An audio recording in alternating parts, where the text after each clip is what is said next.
তুমি কি আমার ঘরে একটু বসতেও পারো না? আমি কি তোমার এতই পর হয়ে গেছি? ঠিক আছে, যাও। যাবই তো। কোনো বাবা তার মেয়ের এত কষ্ট চোখে দেখতে পারে না। কিন্তু আমার তো কোনো কষ্ট নেই বাবা। আমি আমার স্বামীর ঘরে সুখে আছি, শান্তিতে আছি। এই দুজনে কেউ শান্তিতে থাকতে পারে আমি বিশ্বাস করি না। বাবা, এটা আমার স্বামীর ঘর। সব স্ত্রীর কাছে তার স্বামীর ঘর বেশটা সমান। মেয়েটা চুপ করো। কেন কেন আমি চুপ করবো? আমার স্বামীর ঘরকে দোজক বলবো আর আমি চুপ করে থাকবো? এটা তুই থামবি? তুই তোর বাবাকে চিনিস না? তুমি কখন কি বলতে পারো? তুমি আর থাকতে চাও না।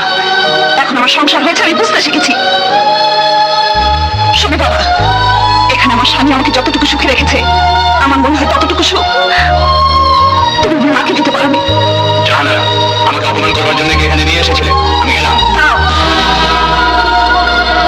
তোমার টাকাগুলো নিয়ে যাও।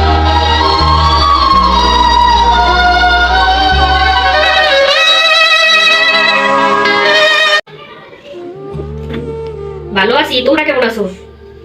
ভালো আছি। তোর জামাই ভালো আছে? ভালো আছে। তোরে যে কইলাম তোর জামাই নিয়ে আলাদা খাইতে, হ্যাঁ কি করিনি? মা বড়টারে কইছি যে ওর আলাদা খাই, কিন্তু ও আর মা ছাড়া কিচ্ছু বোঝে না। প্রতিদিন সংসারে অশান্তি লাগাবি। তোর জামাই বাইরে করে আইলেই ঝগড়া করবি, তোর শাশুড়ি তো ঝগড়া করবি, এই দেখতে বাদ দিয়ে আলাদা হইবে। মা তোমার বুদ্ধিতে হে অশান্তিও করছি, কিন্তু আমার হারামজাদা জামাইটা ওর মা বাইছে আর কিচ্ছু বোঝে না। তোরে যে কান ফকিরে তামিজ দিয়েছিলাম, হেতেও কি তোর জামাই তোর কথা শুনে না? না মা, আর কোনো কাজ হয় না। মিতু, মিতু, মিতু এদিকে আসো তো। দেখো কাকে নিয়ে এসেছি। কে? কাকে নিয়ে এসেছো তুমি? মাকে নিয়ে এসেছি। বাহ বাহ বাহ বাহ, খুব খুব ভালো কাজ করেছো। আমি মাত্র রেডি হলাম আমার বান্ধবীর জন্মদিনে যাব, আর তুমি কি না এই বুড়িকে নিয়ে আসছো এখন বাসায়? তোমার ঘরে কাজ করতে করতে আমি খেটে মরছি, আর তুমি তার মধ্যে আরো একটা ঝামেলা নিয়ে আসছো। আমার নিজের ঘরে কাজ করে করে আমি কুল পাই না, আর তুমি কি না এই বুড়িকে নিয়ে আসছো? তুমি কি ভেবেছো তুমি এখন তোমার মাকে নিয়ে আসছো, তার সব কাজ আমি করবো? তার রান্না বান্না, খাওয়া, তার কাপড় ধোয়া, এসব সব কাজ আমি করবো? কখনো না, কোনোদিনও না।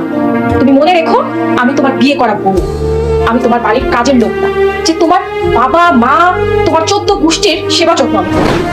আর আপনি কিরকম যে অন্যের সংসার এইভাবে চলে আসছেন?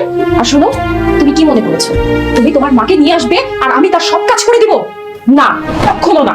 তোমার মা যদি এই বাড়িতে থাকে, আমি এই বাড়িতে থাকবো না।